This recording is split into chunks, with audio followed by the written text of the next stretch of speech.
that they did cop was against specifically Gen G, which is clearly the second opening best day as well. Opening day, right? So we're not going to put too much stock in that, and really that only serves as an appetizer for the second time that those two teams are going to face in round 2. But we'll see. They do have to deal with Fearex. We have seen teams at times underestimate their opponents to great success for their opponent. Yeah, and we'll see if that's the case here. I don't think that's gonna happen, but we gotta stay hopeful, Atlas. I mean, that sort of happened against Gen G. That was when they sort of did some drafting that was drafting that we saw, and that was some drafting. It was fun. I don't even think that if they did that, they would lose in this series, because Gen G are our second place team, right? Well, hey, now they're first. Not yet, exactly. They are first right now, but after the theoretical T1 victory, they would be our second place team. So I don't know whether it's a similar story. So Caitlyn going to be the final ban here. Ashe also taken away from Carrier, and the Poppy removed from Owner. I actually think that these 3 bans are the way that you allow Henna and Execute to play some of the video game. I think you have to actually you have to ban all of these. And you have to be one Kalista as well. Yes. Varus is obviously the pick that is coming to the forefront here. Orianna Varus, I think, doesn't really give anything away as to what you're going to be doing, while providing you with a really strong laning phase. Varus goes together with a ton of other AD carries. Yeah, no surprises there. Yeah, Master Yi also makes a lot of sense. Yeah, I really do like the weapon triangle that we got going on as well, with T1 baiting KT, then KT beating Gen G, and obviously Gen G also beating T1. We'll see if that continues as we get deeper into the split. Ooh. As the Renata now... Execute on Renata is not a necessarily the best match. This is a man that we love for his engage reports and his, frankly, in a positive sense, unhinged level of engaging. We've seen him, flash in on people to try and handshake them level 1, 2. The match against KT comes to mind. And I don't know if that is going to be enough if he doesn't clean it up. But Renata Kalista is an incredibly strong 2v2. As the blind Aatrox, Zeus just gets the blind pick this, and they might ban top laners. They might also not, because he has been fine in every matchup that we've seen. I don't know what you necessarily fear. Maybe you get rid of a Camille that we've seen do okay, but I don't know whether he'd be worried about it. Will be just Willa that will get targeted out, and I think with a bottom lane that could be this explosive, getting rid of some of the early ganking junglers would make a lot of sense. In fact, it could just be the Demacian duo that they do take away, unless Owner has his eyes on one of them. Of course, the Xin Zhao Orianna has been very strong. Is Hui going to be taken away? Hui? Yeah, that's Barrel's legacy right there. Right there, exactly. It's beautiful. Fearex learned. I do think there are plenty of other things that Carrier can play that do a similar thing.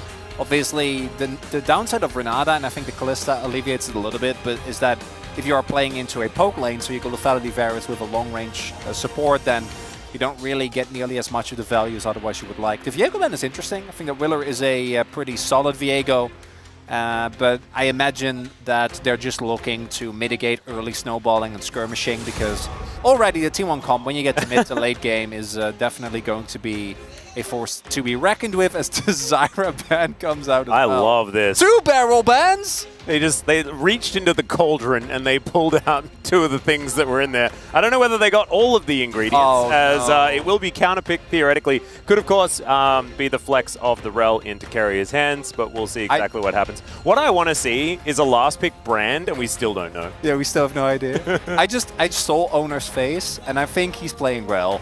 Yes. He's been pretty vocal about his dislike of the champion. And, it's his own fault. Shouldn't be good. Then you wouldn't have to play it. As Cassante gets locked in, unsurprisingly, is a pick that will allow Clear to hopefully do well. I don't think Zay's is going to have any issue in this matchup. Clear just going to try and maintain as much of a CS parity as possible. We're seeing some smiles. We'll see what the R5 support pick is. Is it Bod, Big Bad Brad? Could be. I think into Renata Kalista, though, it could be a little bit tough. Ezreal. Oh, Carrier's like, I'll show you how it's done. That's definitely an option. And look, we can't even question it. This is the thing that's frustrating. It is. Yeah. Okay. It is Varus. I was about to say it is Varus support, right? We're not seeing Ezreal support here. What'd be wrong with Ezreal support? Ezreal support sounds great. Get that blood song working, you know? At this point, I wouldn't even question it. Yeah. I think Gumushi is also a fantastic Ezreal. Oh, no, we're doing it. Okay. No. Really? Because so again, what I want to reiterate, in theory, if you go Lethality, Varus, and a poke support, Renata is not going to have a good time. No. And I think we're seeing the debut of Ezreal support. It's actually happening. Yeah, it is. And I don't think any of us should be at all surprised, because I think all you need is champion that can do damage in bottom lane, and you can put on pressure. And also, why would you ever not have Gumushi on Varus? His Varus is legendary. That is a very good point. So you just have to do it. I think it makes a whole host of sense. Well, is it just spring 2023 again? I mean, yeah. It's just spring T1. It's what they do. It's how it is. It might just fall flat on its face, but it hasn't yet. You know, when they just decide to pick X range champions in bottom lane and go, it's just kind of worked out. I fear for solo queue, Atlas. This can't be good. It certainly can't. At least if you are an AD carry and someone is hovering the Ezreal support, just play Karma or something, you know, just give into it. All right, let's jump onto the Rift for game number 1.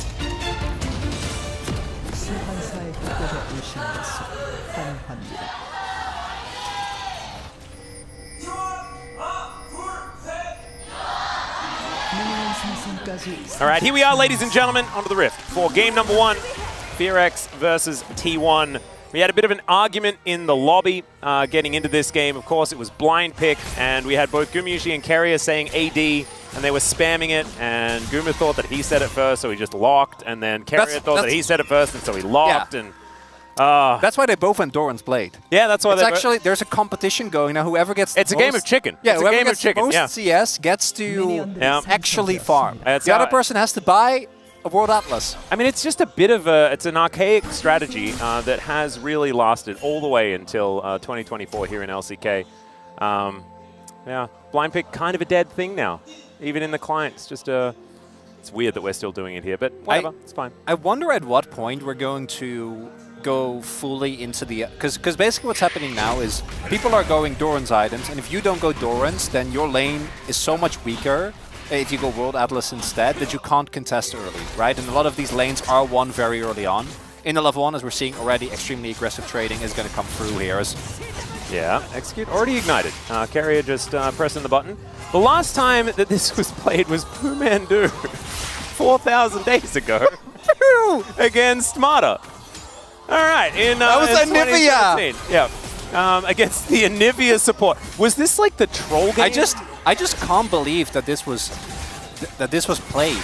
That's what boggles my mind. Ezreal support. Didn't have Ezreal at some point like an insane steroid he could give to other people? His W used to be a heal and a steroid. Yeah.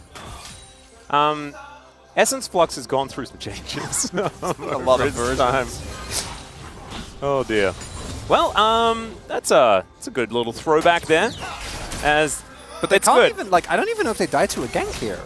Well, Gumushi, he might be in a little bit of trouble. Does have to heal. There's the flash forward from Henna as Keria is trying to get aggressive. Doesn't have the ignite, but just needs another auto attack. The flash forward from Execute does absolutely nothing. And now Keria is trying to pop off. He just needs one more, but he's not going to get there. It's a double for Willer in the end. And that definitely is a decent start for FearX. All right, we have our answer. They do, in fact, go down. Beautiful gank there from Willer. And this is something that Gumushi and Keria, I think, feeling confident because of the lead that they were able to build very early on. Not going to be enough. And really key where there was that Henna and Execute actually hit you the moment that the gank came through, right? So the moment that Willer shows up, they actually do hit level 2. They are able to actually engage onto this bot lane duo.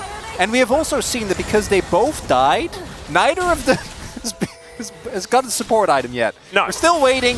As we take another look here, this level up really, really well done. Henna then ensures that he gets on top of Guma, gets the slow. And unfortunately, Execute flashed there in an attempt to body block the Mystic shot, but unfortunately for his dual laner, just auto to get the kill nonetheless. But the damage was still done, I think, because Henna died, right? And with Henna dying, there is still a lot of CS that he was missing out on, as we can see here, as Keria just went for tier only. Yep. We're still waiting on the World Atlas. Yeah, doesn't quite have that one built up. Just wants to, scale the mana first. That means more Mystic Shots, more Arcane Shifts. It feels much better. As this wave state, right in the middle of the lane, probably exactly where T1 want it, if they want to continue doing battle. But over an extended fight, Kalista is pretty powerful, as Willa will find himself a Q. This. Yeah, he is onto 2-0. Yeah, and he's getting very aggressive. Only going to have to move back. Shattering Strike going to connect there as he lands another Q. And Execute getting poked out just a little bit, but this is perfect if FearX want to make this work, because getting Ona out of the bottom side of the map is what will allow Henna and Execute to lane. Yeah, they need as much support as they can get. What I also want to highlight, we haven't really talked about this just yet, but Closer is actually going to be up about a full wave. This Karma has actually been doing a really good job of continuously maintaining laning pressure, and it has meant that Faker hasn't really been able to impact, and that Wheeler can also go for that invade like we just saw. And obviously, Karma should beat... I know Orianna's laning phase is really good, but even though Karma's win rate is abysmal, we have seen exactly why she's picked. Oh, yeah. Because her laning is rather silly. And if Closer can maintain that level of pressure, it might make it hard for T1 to actually utilize the power of this Orianna and Rell. At the same time, though, normally I would say that T1 are always happy to go into a team fighting situation, because I think Rell Ori is such a strong core, especially with an on-hit Varus as well. But the Ezreal does throw me off a little bit, because the value of that, I think, is very reliant on you being able to actually get a lead, right? In either terms of dragons, which obviously not going to be the case. They did trade for grubs, though. Ooh, Closer continuing to put Faker on Alicia in this lane. Finds himself the Mantrid Q, and Faker might actually be looking for a reset here. Does have a cannon, so might be able to, but instead deciding that he's just going to catch this wave as it heads towards his turret. Not too far behind and has a big wave stacked up, so not the end of the world. And it's a bit of a bide your time situation based on the rest of the map, is what it sort of feels like for me with a Karma and a Kalista. You're not going to have as much of that late game longevity. I have no idea how the Ezreal support theoretically scales and stuff like that. Normally, if you've got two 80 carries trying to do 80 carry things, it's bad news. But T1 have made it work many, many times, so I'm not going to doubt it. Still feels like Ezreal Aatrox in a team fight against a low-range champion seems like a good thing. Unless Execute can get an amazing ult. On the flip side, though, there is Cassante. True. And he doesn't care about Ezreal. I know that for a fact. And we'll see if Clear is able to make his impact in team fights. His laning phase, though, thus far, looking good. And I really want to give some credit to FearX, even with the kill lead. They are going to lose some of the gold. We do see the pushing power come through here. And Zeus, I think, will still naturally build a decent lead here. He's going to force the teleport out from Clear to not lose too much, but not looking too bad. I think FearX really needed a solid bounce back after the Kwangdong series, which definitely wasn't the greatest. And so far in the early game, at least, they're matching T1 and looking pretty decent. They certainly are. Working out very nicely. I think mostly on the back of Willa and what he's been able to get done. See whether he can continue to play as well as he has. As Zeus with the World Ender here. Clear has already gone all out. Does he actually have the damage to kill him? Oh, that was a beautiful interruption. But Clear is still fighting, gets the ward down, and Zeus will be solo killed by the young upstart. And that is huge, because Clear has been struggling much in the laning phase. All right, and there is a kickback onto Gumayusi as well. Okay, never you mind. FearX, they are here to play today. And that is now a killing spree for Willa. And normally, what T1 does, it's very clear. You win bot lane, you pick an oppressive laning phase, and then while that is happening, on the other end of the map, you have Zeus winning and generating leads by himself. Doesn't matter what the matchup is, the man has been our strongest top laner by a large margin. In this game, not only has Willa been able to shut down this bot lane as Closer. There's a shockwave, and Closer, I think, is going to have to flash. He does. And so Ona going to be able to return and try and take advantage of that, but Closer still keeping himself alive. Yeah, and as we were saying, so we take another look at this. It is really clear that I think has the confidence as well. I think a lot of players have struggled with finding these type of 1v1s against Zeus. And even with Zeus being able to interrupt, right? The W timing just not right there. Zeus predicting it with the flash Q1 sweet spot. But while that is happening on the other end of the map, Keria and Guma are still trying to create pressure, as they have to, I think, with this laning phase. And Wheeler punishes them yet again on this lead. Yeah.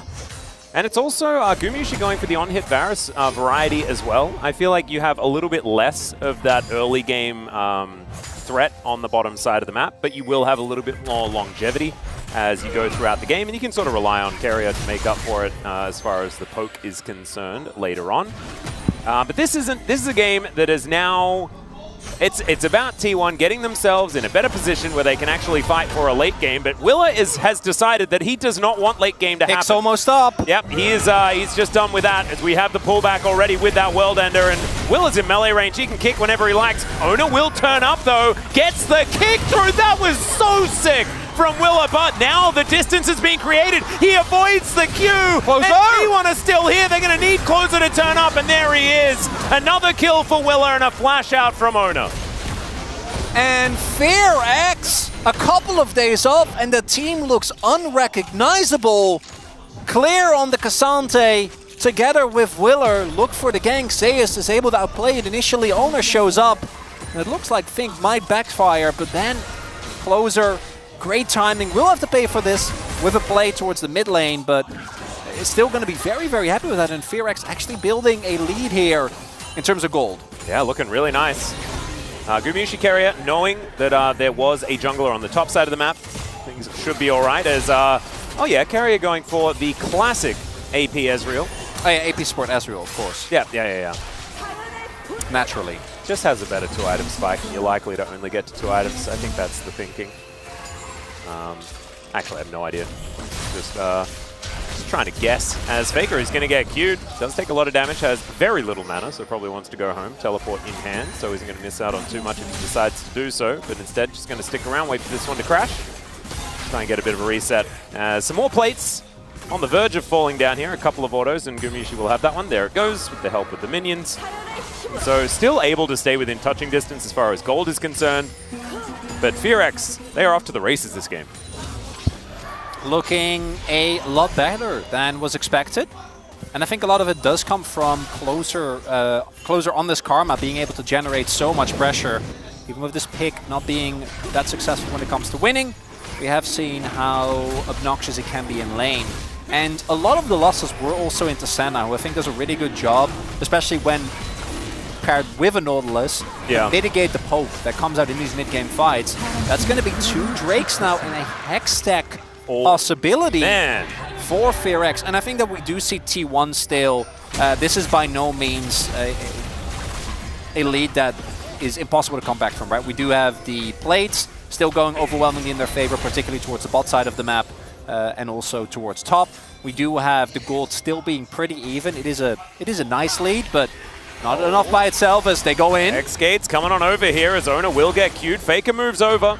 And Gumushi, he's caught by himself. The flash comes through as Execute is delivered towards the Varus, and he is just dead. Beautiful target selection here from FearX. And I'm glad to see that Hannah is just as willing to be aggressive, because I bet you that was Execute calling for it. Flash in! Throw me in!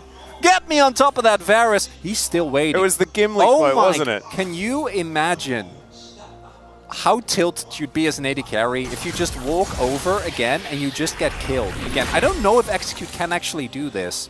Well, he's very alone. Okay, but they don't know he's there. Yeah, they don't. Owner is moving in as well. Oh, okay, but no, they're covering for this. There's no way. Just back. Yeah, just backing. It's fine. Gonna press and they will never know. Exactly. It's a perfect. Well, it's not a perfect plan because it didn't work. But yeah, it was definitely it was mitigated. The potential issues were mitigated. There we go. Goes back to base. Everything's fine. Neither here nor there. Keria with his Hextech cookie. Excited to see what it is going to turn into. This game continues. We'll still just be stacking the tier as per usual. Is it like the Seraph's variety, or do you just have to build Mirror Mana because it's so good on Ezreal? I imagine you would, but maybe you just sit on tier and just never build anything out of it. I really don't know. I gotta Let's let him cook. Let's see what Carrier comes up with. Trust the player in that regard. As we take a look here, and credit to Willer, he has been very happy to experiment a lot, but it's easy to forget that there were times, last year especially, where this player was just genuinely beating really good junglers. And especially in the early game. Like, this guy's aggressive pathing, early gank angles were very high risk, but when they worked, he was so good at just demolishing his opposition. As this was the pick onto Gumushi, nowhere for him to go because T1 sort of scattered, right? And the pressure that was being put on by FearX in exactly the right spots in order to open the chance to pick off the Varus. Yeah, this is the problem, right? In the even though they are going to be able to probably pick up this Herald here, they're going to lose first turret block, which means gold lead that they have, it really isn't that big. And I think that the composition of FearX actually does really well until we get to the real later stages of the game. Yep. But mid-game teamfights with this composition still are going to be a nightmare. And knockup has to flash out of there. Yeah. Good flash respect, because I think he was definitely dead unless he did that. Oh yeah, absolutely. Or at least limping out with 10 health. And you don't want Zeus to get a freebie back into this game. We've seen this player come back from these type of deficits. You know, the O2 power spike, I think originally coined by Nuguri. Yes. Way back is still very real. Yep. And giving him a kill would be rough. Is unfortunate, though, Closer not having his flash available. But on Karma, I don't think it's going to be the end of the world, as it is Horizon focus. So I imagine Carrier is just going to be looking to just get as much of the W poke off as he possibly can and just go for big ults to start off team fights. And one thing we haven't really talked about yet, and we did see some hints of it there and might become a problem once we get to actual 5v5s, is that FearX their engage is not good. They don't really have anything, so they need to be first to any objective, and once they are at the objective, they need to start in and force T1 to come into them, because if they're just sitting there, then I think the poke of Karma is going to be good. I don't know if that alone is enough to really make sure that T1 don't fight great angles as Hannah. Yeah, Carrier not going to be caught shopping. And they have so much vision around here, though. FearX just knowing exactly what's going on. Another cancel should be able to come through here as Execute. Yep, gets the handshake, and Carrier might even be in trouble. Has to flash to get himself out, and the Ignite still ticking. And that is, again, more punishment. And now it's going to take him even longer to get home, and now he does so without a flash. All right, Faker could be in trouble here. There is the Q, clear. Thinking about going for it. But Faker will just kite this one out for the moment. Not wanting to invest everything in making this happen is clear. Still not a bad trade, though. If you can keep Faker down, you might have to base before he can actually TP in. And this Drake, setting up Soul Point would be huge for FearX. Again, their composition, I think, falls off later down the line, but no signs of that right now, especially with how big Willer is. Yeah, and I don't think it falls off if they get a Hextech Soul either. No, I think that'll be good. Nothing will fall off at that point in time. And they're going to look for Soul Point. That should be a bit of a guarantee here. Execute steals his ult. Yeah, if Ona can get into the pit, then there is a high chance that he can steal things away, as now Zeus looking for a flank angle. Okay, dangerous times. Teleport coming in from clear as well. There's the Magnus Storm. Chains of Corruption going wide, but Zeus, he is in the Dragon Pit. Now he's out. Gets pushed away, and there is the Soul. Soul Point for Willer. Still, Zeus able to get a kill or two here, but now he has to deal with 4 people moving towards him. And FearX, they'll run over the fight, only losing Execute and securing the Drake. And that's a 1-for-1 trade with you getting the objective. FearX going to be really, really happy with that. Hextech Soul now set up. Clear does a great job of zoning away the backline from T1, so no one can really follow up on Owner. Zeus gets a kill, yes, but that's all that he will get out of that. I think the game-winning play for me, though, was Willer instantly kicking Zeus out of the pit. Oh, that was lovely. Directly in range of Clear as well. It was like, hey. They're like, Aatrox, do you want to be in amongst all of the people here? The answer is no. All right, Willer is going to get a bit of damage down onto Faker, demonstrating that he really does have a lot of money. Might be the turret, though. You know, there's no teleport for Faker. He used it to teleport towards the fight, so that should get them the outer here. All right, we're going to need T1 to find us some sort of answer here, because right now, this game has been, outside of, I guess, the early lane in bot lane, it's been all FearX ever since Willer got that first kill. Really has been. A lot of poke coming down here from Closer. And then the handshake as well. That alone is already kind of tough to deal with. And then we see the T1 backline trying to move forward, but so much time is bought by the hostile takeover. And then by the time that is timed out, Zeus has gone in, but Clear is keeping everyone away, doing his job as Cassante of standing there menacingly, and the opponents knowing that they can't really go past you. And we're seeing with the itemization as well, Clear is going really heavily into the armor. Gumayushi already hasn't had a great time in this game, and I think Orianna is really, really strong. Faker is still doing a good job in terms of gold, but not really going to be, even with the itemization of Clear, able to, in any fast enough pace, chew through this Cassante. No, and he'll have a Rooken on the next item purchase. He will. And then it'll be impossible to do damage to him, as we have seen many, many times. But see whether there is going to be an answer, because it's Horizon Focus and the Malignant now completed for Closer. And Showmaker demonstrated to us yesterday that you can do a team's worth of damage with only a couple of items like that. And we'll see whether Closer can do the same thing. He's had a bit of a quiet game, but is otherwise looking fine. As all right. Execute going to drive this one into the turret. He is committed, and now he is going to be face called. Thankfully, he can do that, but that is a big cooldown now unavailable. Can't believe he would say he would commit, and then he just ghosts C1. Yeah. Just leaves them on red. He's still committed to doing the headbutt on the turret. Just not any of the things that theoretically. Or was implied, Atlas. Yeah. As Willer is fishing, going to find the Q on to Carrier. Neither is he. Knight's Vow now completed for Ona. And it's interesting, because I feel like in a game like this, I mean, it's T1. They are very, very good at picking themselves back up and then finding the intelligent fight to get themselves back into a game. I do think the tools for FearX, especially here at 21 minutes into this game, I think that if there's ever an honest 5v5, they just crush it, right?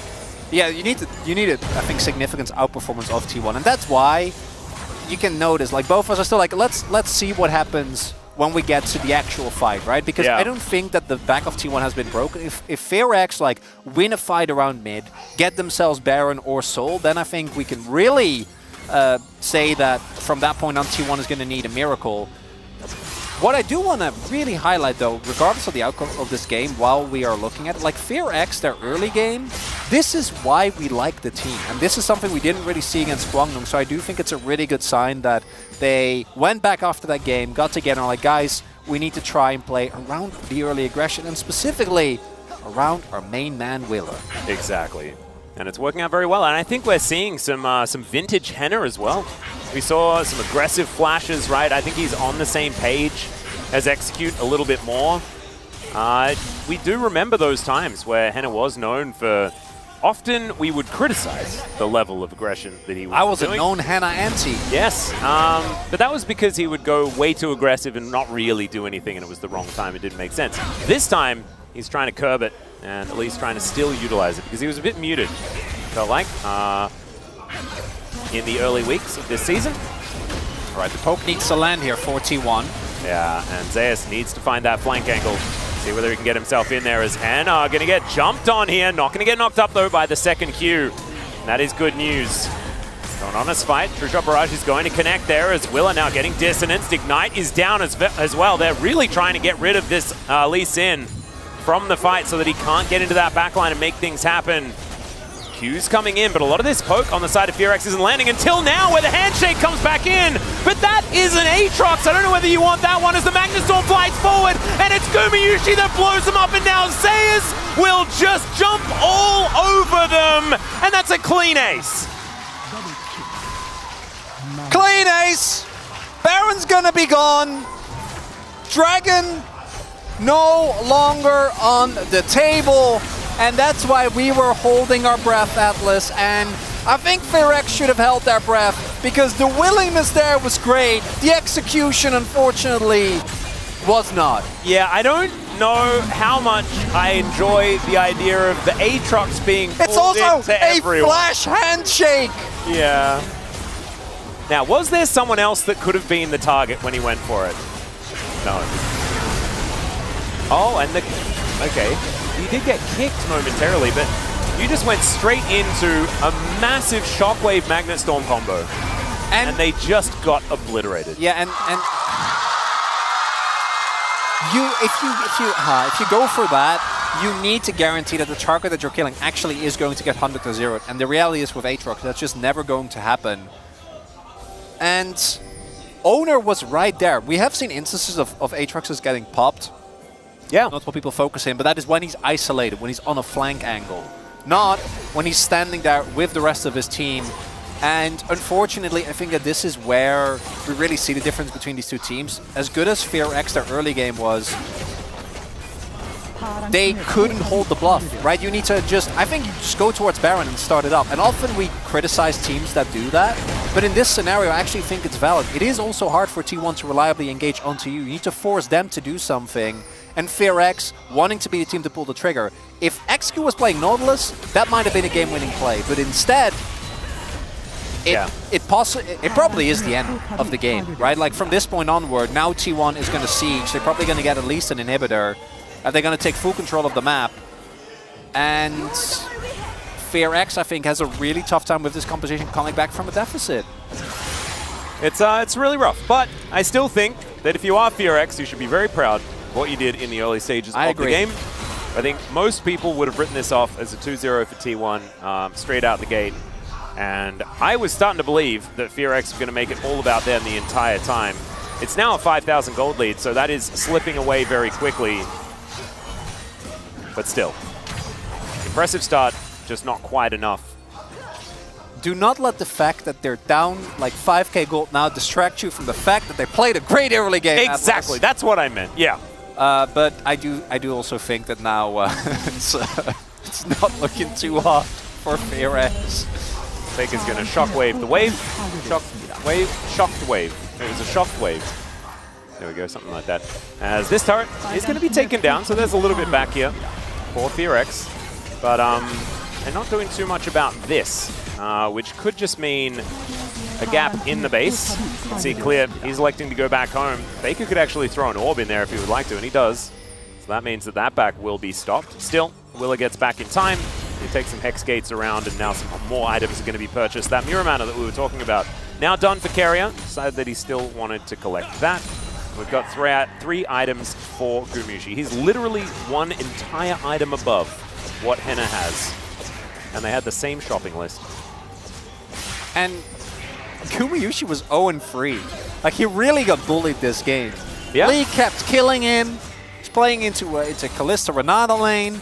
But he was always ahead in farm, so it never, like, and this was the thing. And the lanes were always doing well for T1, and it was just Willa that was trying to pull everyone along, and that meant that this snowball that we could sort of see and feel in this game wasn't as big as it could have otherwise been if these advantages Willa had have picked up for his team could have actually translated into those lanes having more power themselves. Which didn't happen. That is, of course, absolutely no shade to Willa in any way, shape, or form. It's just the sad reality. I just wish that, you know, FearX had watched more of those high school movies that teach you about you just gotta be yourself. Give Execute an engage support, man!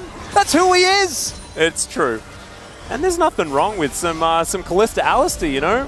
We saw that dominate earlier in the season. Just let him barrel. Well, I don't know.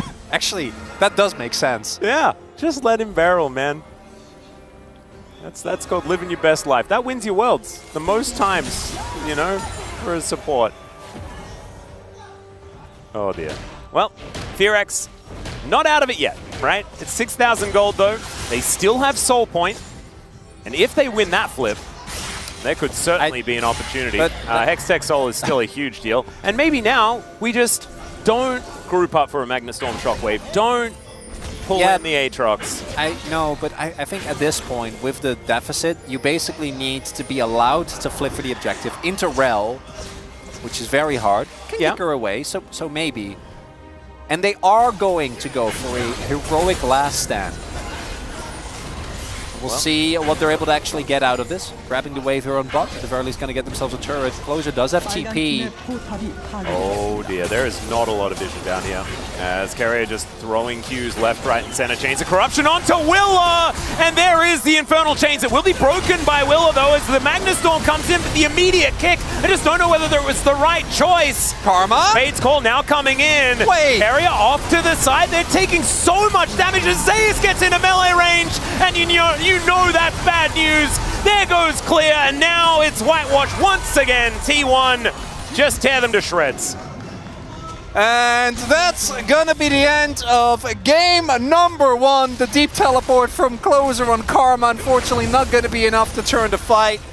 Guma finds an ultimate on top of the Lee Sin. And now T1 gonna get themselves up 1-0. Carrier played Ezreal. That did happen. He did, and he has a win on Ezreal as well. And that's what matters. He's collecting all of the 80 carries, needs to try and get a win on all of them in the support role as Willa wants to try and get in there and just distract them, but it looks like the next turrets are on the minds of T1. Execute will be executed, and Willa, he's not going to find a way this time. Henna trying to defend, but this Nexus is going to go down, and T1, it looked a little bit dicey in the early game. Yeah, it is still blue. Their win rate is like 20% on red side. They haven't really been able to make that one work. And I don't think that one side is necessarily stronger than the other right now. We've been talking about this a lot.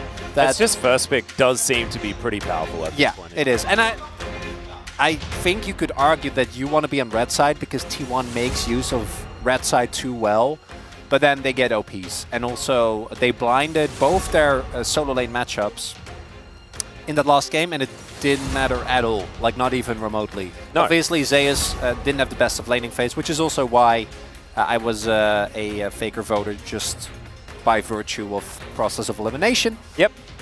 And we will see what happens here, because T1, they can just draft exactly the same thing. They can roll the dice, pick another support champion, maybe it'll be Yorick this time. Yeah. Pick 4 other champions, and then what win about one Vega? team fight. Where did Vega support? And if you notice some exhaustion, they can't keep getting away with it. Someone has to stop them. This is gonna horribly backfire at some point. If we get away with playing things like Ezreal support, and I know he did a lot of boom boom damage. Yeah, well, I mean, not a lot. He did more than his 80 carry. Yeah, but he didn't do a lot either. That's true. It was mainly that big old demon guy on the top side of the map becoming a bit of a problem here, just to prevent another Alistair situation. Aatrox, that's what I want. Not Azir. No, I feel like Azir would be... Oh, if they pick Renata as well, I'm going to be so sad. I mean, honestly, I think the Karma was fine. Just don't teleport like that at the end of the game. That's not who Execute is. The Karma was really an underrated part of why the Fearax composition worked. Like, I know that the win rate isn't great, but it had an incredible amount of prio. I want to again reiterate, Faker has been bopping people with Orianna in lane. He's been building really large leads, and the lane was even. Yeah, and this is a better matchup. Yeah, that's I don't know whether this necessarily bodes well. Okay, that's fine. That's fine. I don't want to see this man on Renata. He's just not a Renata player. No. That Renata play, that was the outcry of a man who wants to engage. Yeah. Please listen. Let him listen to his heart's cry. I don't know. Like if losing. Yeah, if he was playing like Nautilus or Blitzcrank, it would also have been just as bad. Might have been a little bit better. Maybe? Really? Yeah. I feel like you'd bring the Aatrox even closer to your Callisto. Yeah, okay, but maybe then you have the CC to at least lock him in place yes, for long enough. Which they definitely don't, because you're Renata.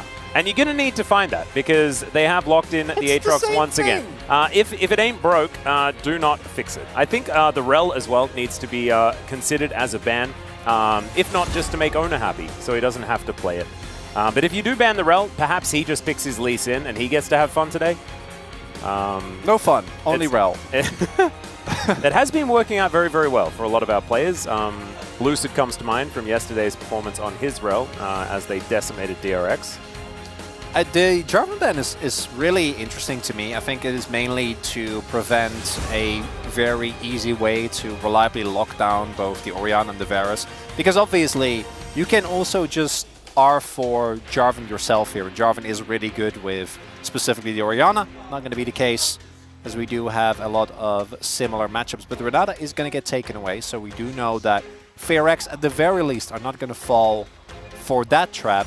But I also simultaneously imagine that T1 is going to R5 support again. There's no reason for them not to. They can just pick Rel or Maokai or Sejuani. Like, none of those picks are going to make owner happy, but they will work with the composition.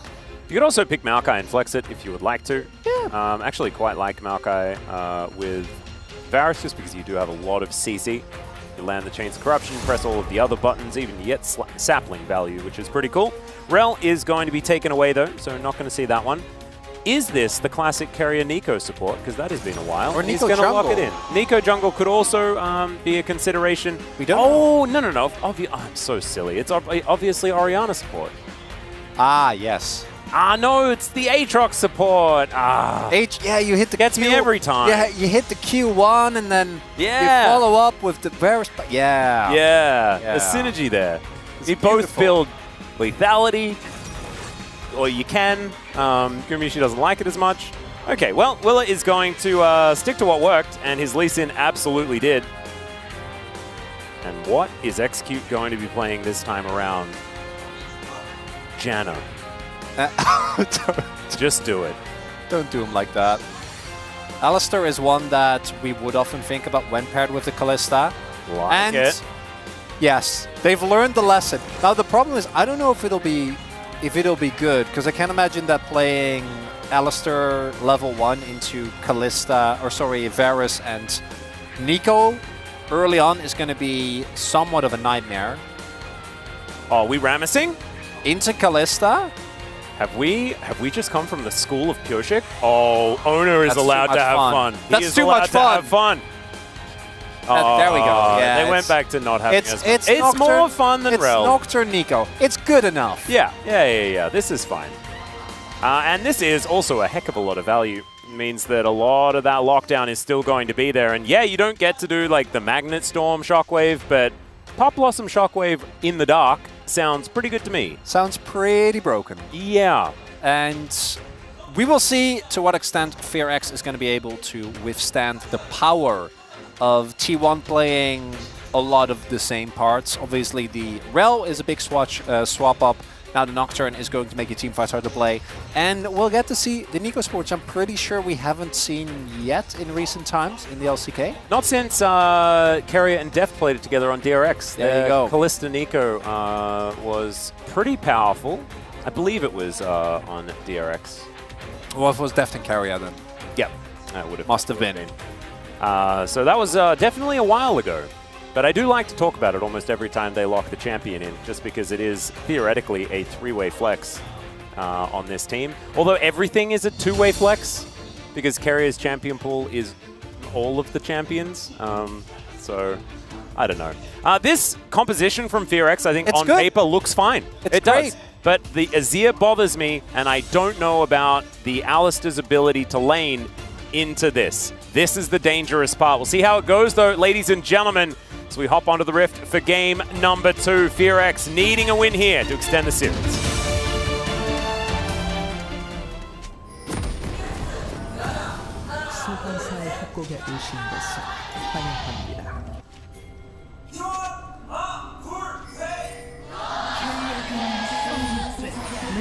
All right, here we are. Let's see what shenanigans we're going to be in for in this game. I think an early start, like an early gank from Willa or something like that towards his bottom lane, would not be a bad idea once again. So I assume T1, they do have a Nocturne, so I guess they're not going to be doing anything until it's level 6. So Willa should have run of the map for quite some time. And early jungle tracking going to be really big. Personally do hope that T1 is able to at least know where Willa starts, go from there. I do think Nocturne is actually, especially with how strong Lethal Tempo is at the moment, actually a pretty underrated duelist early on. I just, ideally, you, as you were saying, want to just get to 6 as soon as possible. Maybe pick up an early grub, just the one. Yep, one grub to maximize your XP gain. And this is the matchup that you and I are both very, very worried about. As what? And this are we gonna flip the lane level 1? Is the real one? Well, Execute is going to say that one is Carrier. They're going to win out on the trade, at least for the moment. Getting a bit of damage down. Carrier just deciding that he wants to transform into stuff. It's been a while. And in fact, it was God who did it. There's a flash pulverize, though, as Gumayusi's in so much trouble. The flash forward from Henna immediately, and he's going to get first blood in the 2v2. And that is how you do it. They didn't even need Willa this time. Execute finally gets to do what he loves. Flashing on people, level 1. Hell yeah. He's freed, Atlas. No, he doesn't know about the weakness of Alistair level 1. He doesn't know he's not a champion. No. And people say that he only has 1 spell level 1. That is not true. He's got 2 or 3. He's got Flash, Ignite, and he's got Pulverize. Boom! And he still has better Flash now as well, because of course the best players take Hex Flash. That's just how it goes. All right, that's a lot of value as Fearex already doing exactly what they need to here. Let's check this one out one more time. Elementary, really, just in range of the Varus and knocks him up. Presses Flash, yeah. The good old Q-Flash situation. And that is both summoner spells down as well for Gumayusi, so he's not even safe now that he comes back to the lane, especially if the Alistair is able to get control of any of these brushes. Already Henna with his Vampiric Scepter online. And this is where things, like you were talking about, should be the most worrying. But so far, so good. Only down a couple of farm. Here's the Azir. Should be okay moving forward. So Execute and Henna are going to have to deal with this wave before they do too much else. As, Execute going to be pressing his Hex Flash button as many times as possible. Oh, they do spot the Nocturne there. Yeah, Willa going to cancel the back. And Dustbringer comes down. We're going to have to check out what's happening up here as the Fear Tether is going to be broken by Willa. Nice little snare from Kerry here as well. They do take a fair bit of damage. Speaking of damage, Closer going to have to go home. And Faker doing very much what he has done to many and Azir in the mid lane, sending them packing. Yeah, that's probably going to be a double scuttle here for Owner. Gonna be very happy with an early start to his level 6 journey. And there isn't really a lot of ability for Willer to contest. They go in early there. And even though he didn't get feared, still took a decent amount of damage in his bot lane. Even with the early kill, wasn't able to then turn that into priority, which makes sense. And that means that, combined with the fact that mid and top are not in the best of spots, it'll be pretty easy as Willer. Yeah, he's just going to safeguard his way over. Tempest Cripple comes in as Owner in the area, and Faker just walks it out. Just a command protect required to keep the Orianna alive. As Owner just going to slash him a little bit. Otherwise, not too much is going to happen. So Willa trying to have that early presence that we saw in game number 1. Hasn't found as much joy this time. As, all right, there's the Hex Flash, Headbutt Pulve, but Execute just going to take some fire for his trouble. And now Henna, he's in a lot of it as well. These autos starting to pile up as the Piercing Arrow comes down. That was a lot of blight. And Gumayusi gets his revenge. And unfortunately for Execute, going in a little bit too aggressive there. Henna able to... We should make a soundboard of really unfortunate for Execute going in a little bit too hard there. Yeah, the downside of flashing on level 1 is that if any subsequent play doesn't go the way that you want, you cannot use it. It is on cooldown. We saw that there in the longer trades. Guma and Keria still able to pull out ahead. And that is a very, very big kill because it basically equalizes the bot lane situation. And like last game, even though Guma died early on, he hasn't actually been set pretty substantially behind when it comes to the CS numbers. That's going to remain the case here as Closer is struggling here in the CS department. Yeah, a lot of lost hits being missed there, but also testament to, again, a Faker's laning phase, which on the Orianna we know is not great to play into. Yeah, it was no surprise. Let's have a look at this one more time as we see the Hex Flash coming in. They're full health. Yeah. And Henna then trying to trade. The clan's not doing a whole lot, and the Blight stacks plus the proc from Keria enough to get the kill going there. And for T1, early game looking fine, and we are again going to reiterate that after a last game, as long as T1 stays with a touching distance of like 2-3k gold, their team fighting is probably going to pull them through. Yeah, and I also think their composition has a lot more mid-game power this time around as well. We know that the Nocturne, once he hits level 6 alongside this Nico, can really lock people down. And so a lot of the dragons that FearX were able to pick up in the first game are not going to be as easy to come by here in the second game. I mean, early game also went a whole lot better and things like that, but I think compositionally T1 are much more set up for mid-game fights. Meaning for Fox, they're going to try and find as many of these early angles as they can. Maybe centered around the reset power of this Kalista, but it's going to also depend on Execute actually having some level of early success in these fights. Maybe isolate a target together with Willer, but Willer last time was extremely fast Faker. No, Henna's just going to have to flash. Shockwave comes out, and Faker turns up and says, you guys are not getting any of these minions. Oh, Carrier hits 6 there as well, if I'm not mistaken. And that means, in turn, that they can't move up to the wave. So they're going to lose Flash on Hannah, 2 blades, and this entire wave. So or like the other option, right, is that the Azir has to come down, and that means that in mid lane you're also going to lose. So it's just it's lose-lose no matter what decisions you're going to make. As Closer, he comes back. T1, they know they have vision in the area, so they can continue pushing forward. And without Flash, Henna really feeling like he's not going to be able to stand toe-to-toe. Gumayusi has both of his summoners back up again. Carrier, very similar story. And Willer is on the top side of the map, so it's going to take a little while before they can mitigate this. And Zeus having a much better time here, as we can see. Up by about 9, as he's just crashing waves into this turret over and over again. Just feels like T1 have certainly tidied up the gameplay here in game number 2 quite a lot. Not as much fast and loose gameplay. And feeling a little bit more methodical. Understandable, I imagine, you know, Coma and Tom having a bit of a conversation afterwards. They're like, come on, guys. Let's just tidy it up. The players themselves also are going to be aware. Things like Zeus getting solo killed is not something that we generally see. Is that what coaches say? That it's like, I don't think you should get solo killed again. Yeah, I don't know if the player themselves know that that's a bad thing. Maybe Zeus is just a big fan of the O2 power spike. You know, he's studied. Hey, that's true. I mean, there are a lot of Noguri fans here. There are a lot of Noguri fans.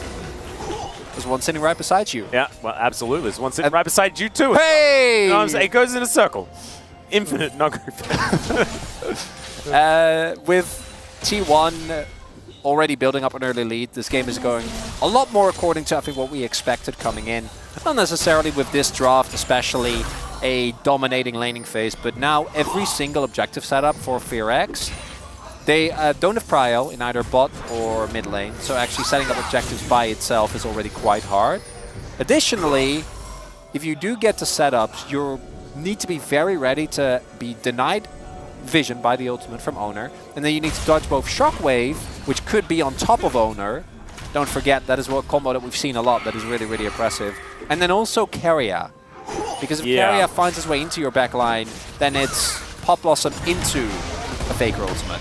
Yeah, you need to make sure you know which one's Carrier and which one isn't. As there's an all-out special delivery as Willa gets the little mini wall stun, and the execution is there. Gorgeous play from the top jungle here of FearX. And now Faker going to get pushed underneath the turret. There's the Shockwave flash. I just don't know whether it's going to be enough here as the Sand Soldier comes out, and that is actually a 1-for-1. Just absurd.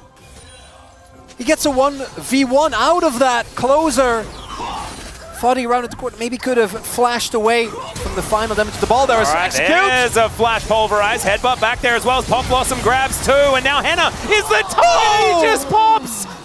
Oh, I didn't even think that was necessarily a bad move by Execute, but it just got outplayed. Really good positioning there from Carrier on the Pop Blossom. Hannah needs to be in close range to do damage. And Plate's going to be picked up here as well. Gumayusi gets the kill. More plates going over to this Varus. Things are looking rough here for FearX. As we take this play, wonderful. Well done. Love these type of K'Sante matchups where he just drags you to Narnia and there's a happy jungler waiting there. Clearly played out. Yeah, it was very nicely done. Had the Q3 ready. And this, I don't think could have been better either. But the way Faker plays it gets the ulti flash, and then just continues to eke out all of the damage, and it's a Comet hit that does take him down in the end. That could have been the difference, as this time around, Guma, I think knew that he was going to get engaged on, especially with the flash for himself and for Execute both being available, but yeah, doesn't die in the initial blow. And it's something we haven't really talked about yet. We were mainly focused on the combination of Nico with specifically the Nocturne. But I think you can see as well for Kalista, the actual space that you have is really minor. I think hitting a root consistently is really hard for the Nico because of the mobility that Kalista has. But also, if you move up a little bit too far and you get pop loss, either you get out and you're not doing damage. Oh, nice sidestep there by Execute. Or you get knocked up and you die. It's not a lot of leeway there. No. So in that play. I think it's the information denial is so incredibly powerful alongside all of these just pretty ridiculous CC layerings in a big AoE. So if it does end up being something that FearX have to deal with, they need to be able to bait out Paranoia. They need to be able to bait out Pop Blossoms, things like this, get fights happening on their own terms so that that cannot line up for T1. Because it's just too strong if it does all just work out. As Willa going to come in, grab himself some grubs. Should be 3 going over to them. They want to stick around. Might not care. We have Herald spawning in about 45 seconds, so just a no grub game. Huh. So no mites. No scrubs. Yeah. Like that song? I'm a big fan. Always TLC. Was a little bit, I felt like that song was basically the same as, what was the really famous Ed Sheeran song? If you listen to a mashup of No Scrubs and, oh, what was it? The one that everyone played all the time. Shape of You. Yeah. Ah. Thanks, Jesus. Yeah, I'm not that big of an Ed Sheeran fan, so my knowledge was... no, but there is a mashup, and it works way too well. It's actually amazing. So if you want to listen to both of those songs at the same time, if you're an Ed Sheeran and TLC fan, go for it. Is there a lot of overlap between those two groups? I guarantee there is. Tweet it. Dozens! Tweet it, Chronicler, if you are both an Ed Sheeran and a TLC fan. Ironically or unironically. Hey, I don't believe in ironically enjoying music. I think you just enjoy it. That's fine. That doesn't need to be ironically. Just enjoy it. It's fine. You can like stuff that isn't highbrow. Well, I mean, you could just I mean, it depends. You know, it's like if you're the person that wants to do that. I'm just trying to get as many people to tweet at you as possible. That's what I'm going for. T1 going to back away after taking themselves the dragon. FearX are not going to be able to grab anything here. Oh, I felt it. Jonas Strong felt it as well. Thinking that maybe there was a swoop afoot. That was teleport invested by Clear and nothing invested from T1. So they are either now going to get a topside turret unanswered. We do see Closer moving over, but still going to be a ton of damage. And these are the type of moments where I think FearX really is struggling. If you commit, you need to know that for a fact you can either get the objective, which in that case wasn't going to ever happen, or you need to commit. Oh, flash. Oh. Commit flash. Willa just commit his. He's just going to grab himself a Rift Herald. Wow. And, yeah, Zeus just wanders away. He did Umbrally Dash as Emperor's Divide comes down. Now Execute's going to come in, but Closer might just die. No! It is going to be Execute that helps lock it down with a hoof. As the teleport came in from Faker as well. I think Closer's out of this fight. There he goes. Faker locks down that kill. So 4v4. As Faker's still looking to come around. And Carrier, Pop Blossom gets into the backline alongside the Paranoia. And is still alive for the moment. But Clear now looking to try and clean this one up. He does go all out, but I don't know what he's going to be able to get done here. Gumushi very, very low, trying to kite it out as best he can, and he does so! Still, Willa gets the double, and now it's Faker and Carrier versus the world. Execute trying to be the bouncer. The Q is going to miss. The snare is going to be there, and Faker, he has no more mana to try and get this one. He's going to have to try and get some auto attack. Zeus? Oh, Zeus just turns up. And it is now over unless Faker will be taken down. There's at least one back still. Willa pretty strong. He's not going to win the fight against Zeus, but he takes down Carrier. Wheeler is trying so hard, man! Everyone died in that fight. I swear, at least twice. He's trying so hard, Atlas! He can't do it alone! Oh, I mean, he did. So I don't know what you're talking about. He did do it alone. Just kind of wish that Zeus didn't teleport back into the fight or something. Closer did end up dying to Faker. Is he just dead again? He might be. Let's see how many of these he can dodge. He's fine. Just, yeah, his ultimate almost available as well. I thought he was just going to get taken down. So, when we go way back... We go way back. All starts off with Zeus being... The Flash Force was great. This was definitely over-eager. Closer, maybe if he doesn't go for those 2 autos, might live, but that's still a lot invested, right? Teleport and Flash. Anna stays alive for much longer than I think T1 was initially expecting, which means that Owner actually does get really low. And then we have this combo of Cassante and Lee doing a lot of consistent damage. Guma kiting out for as long as he did, though, I think really ends up being a difference maker. Means that Execute is already quite low. And then here, good side step from Faker. The root from Keria is actually able to hit. And then this fight is so early and has been going on for so long that Zeus does actually find his way back. And starts taking people down. Willer, though, able to, with a couple of great Warthogs, actually gets the kill there in the end. Really sick stuff. And Closer had respawned as well. We could have seen that just keep going. Yeah, like all 10 of the players just fully battling it out the entire time. Still absolutely fine for FearX, to be perfectly honest. It's not have bad. Something this scrappy this stage of the game. And 5-1-0 is the result for Willer. He's still looking good. And the more and more items that Closer is going to get, the happier he's going to be. But the same can be said for Faker. And as Owner gets more and more tanky, things like this, when that Frozen Heart comes in, imagine, you press your R button on Henna and then the item he hates the most just comes flying at him in form of the Frozen Heart. With a possible Orianna ultimate attack. Yeah. Yeah, it's not great, Atlas. It's not a whole lot of fun. So it could theoretically get a bit worse from here, especially if T1 starts stacking up these Mountain Drakes. But their gold is better than last game. I mean, not at this point, but better than after the first big fight we had in the previous one. Hey, there we go. That's something. Closer, setting up an elaborate bait. Indeed. And Execute going to come on over and spot the fake carrier. Willer here as well. They still have this Rift Herald. Can be utilized in order to get themselves this dragon if they would like to. Dustbringer flying forward. And all ultimates up and available here from T1. Soul Point, that's big. I think Fox is going to really struggle if they're not able to deny this to T1, because a lot of their burst is heavily going to be mitigated if they are playing into a couple of Mountain Drakes, let alone a Soul. Oh yeah.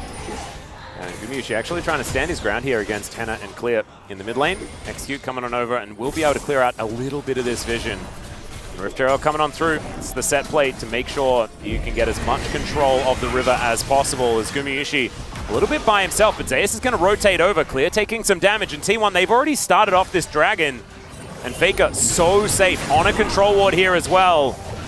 As Owner now doesn't have flash, or at least one charge now missing. As, all right, in goes Carrier. He finds the backline, the shockwave to take down Closer. And they're going to utilize Owner to try and get on top of Henna. He's going to get feared and taken out. And the damage dealers are just dead in the blink of an eye. That's how this composition is supposed to work. And T1, they give up on the Drake. It's time for Baron. They don't even care about getting an individual Mountain Drake. Run straight to Nash. I don't know if there's a whole lot that can be done by FearX here. Willer is alive. Can the man get a miracle steal? Faker standing guard. It is harder to keep this Lee out of the pit, but there's just not enough vision. There's not enough people. And that'll be the end of Baron. A turret is all they're going to get. They might be able to get a single Drake, which oh, there we go. There's 2 teleports available, though. I don't even know if T1 is going to let them have this. It looks like instead they're just going to go for the turret, say that we don't care too much. Yeah, and Faker actually elected to stop the back, wanted to take down the turret first, so I think they are going to give this one up and then utilize this Baron to get a whole bunch more money and delay the Drake takers. This Pop Blossom, absolutely gorgeous. In live stuff is happening, but not all that important. I want to highlight here as well, and this is something that is really easy to miss when you're looking at this from a spectator's point of view. If Clear and Willer actually had vision, I think they might have tried to contest the fight more. Because Guma was actually almost down. I don't know how much he could have reliably done, and they did still have a couple of big cooldowns available. But because of the nature of Paranoia, they're like, we have to run out. Like, there's just no way. We don't know where to go. And it makes a teamfight that was already won even more one-sided. And it also really, nice sidestep by Clear as Pop Blossom is going to catch the Cassante, and no one is tanky enough to withstand that. It is a lot of investment for just a kill onto the top laner, but this is making sure that this Baron is going to be utilized to perfect effect. Henna is tidying up a wave on the top side of the map, and that means that it should mean they can go for a fight down here. There's the Paranoia Shockwave! As the Fear is going to go off against Closer, who's not dead just yet though, as Execute getting fairly close. There is no more minion wave, and Henna is just continuing to clear out these minions. So, not too bad on the defense here on the side of Fear X, but it is still a 3.6 thousand gold Red Bull Baron power play. And more importantly, they might not get the turret initially, but they do on the follow-up. Right now, Fear X seeing their opportunity to extend this series slipping away from them. Gonna need an insane Hail Mary. All right, there's the kick flash onto Faker. They managed to get the pulverize as well. Fate's Call to come through. Knockups are bound. Faker surviving for a very long time, but eventually will be taken out. And now it's Gumyushi's turn. He's trying to kite it as best he can. Closer almost dies. As Carrier, he's a caster minion. And he's just going to wander his way out. Zeus grabs himself 700 gold by taking down this inner turret. T1, they lose their two biggest damage dealers outside of Zeus. You don't have Baron buff. Well, Carrier is just... he's pretending. And Henna is not going to buy it. But there is an Aatrox, and now there's a very dead Kalista. Zeus, that's a lot of items you have there, sir. Okay, well now he's going to get chased down by Clear. Paranoia comes out though, and they're going to dive on top of this Cassante. Pop Blossom onto 3 once again. Not a lot of follow-up, but he buys the space required to get Zeus out and Ona. Willer in a bit of trouble here as well, and man, Carrier is playing his heart out today. It would have been really cool if they had those two players that did consistent damage though. Can't have those. It's too much. Still, that was an amazing Pop Blossom. Willer is trying so hard. Atlas, he is really giving it his all. Finds a great kick onto Faker, and then the follow-up here with Execute, getting Fate's Call into both Guma and Faker. Ends up being a really big win here. Aatrox wasn't there. I don't know what the timing exactly was, but I think that Zeus teleported as that was happening towards the top side of the map. So still, it was gold positive because, of course, this is the type of game that we're dealing with because they got an inner and they also had this follow-up play. And here you see again how aggressive this Nocturne is to play into. Funnily enough, Carrier doesn't actually do that much damage because he's support. But he just stops them from killing Exactly, Zeus. yeah. So it's still plenty of value. Went for Shirelli as second as well. And of course there's a little bit of AP on that item, but we've been so used to seeing the Nico mid. As he's going to find 3 again! And another Paranoia comes down. Henna in a bit of trouble. He should get taken. Oh, well, actually surviving for a very long time. Carrier trying to limp his way out. Ona going to be able to get a drive-by onto the Kalista. And he's also very tanky. Doesn't die! Yeah, and there's just no way for Closer to be able to get in there and do damage. As now Carrier going to put a couple of versions of Faker around the map. Oh, wow. I just realized how overpowered it is to transform into Faker and make it so that there's 3 Fakers. It's 3 global taunts. That's too many. That is way too many. Can't do that, Atlas. Just like, I know Veldus is a big fan of this build. It's not okay. It's if you're an AD carry and you see this, you're like, no! Just the Nocturne alone is enough to make you wins, but then add Orianna on top of it. Were we talking about this yesterday? I think we were. We were. Yeah. You just buy the Hexplate, and then you go for the Frozen Heart and the good item. Wait, Carrier did the most damage in the game. What? Okay. Well, I guess that's what happens when you land amazing Pop Blossoms. It might be slightly changed now after Zeus does all of Closer's health bar. I was talking about how he doesn't do much damage. Okay, never mind. I take it back. It didn't look like he did that, but he's been hitting people a lot all game long, and that adds up. I don't think this is the game where he has T1... an elixir of iron, I don't think this is the game where T1 is no longer getting away with it. I think this is yet another one. I actually think they may have reinvented the meta. I don't even think it's a getting away with anything. I think we're just having a glance into the future. T1, they're the knowers. We're the learners right now. We're starting to realize exactly just what is possible with support. Uh-huh. Solo queue had it right all along. Exactly. All of those Xeraths that were telling you that they're relevant. They are. Okay, Execute. This is your moment. Well, Carrier can be a ward. Chains of Corruption do go white, though. There's the Paranoia and Execute. No one's there for the rest of his team. Another Pop Blossom hits absolutely everyone. And the Shockwave, Zay's just pressing all of his buttons. And this is going to be the end of this game. Closer is going to have to flash away, but the only upside is that he can maybe have a rest on his fountain, and even then, that is not going to be allowed. There are a couple of Nexus turrets that are proving to be a little bit frustrating, but Fake is going to be able to collect that kill.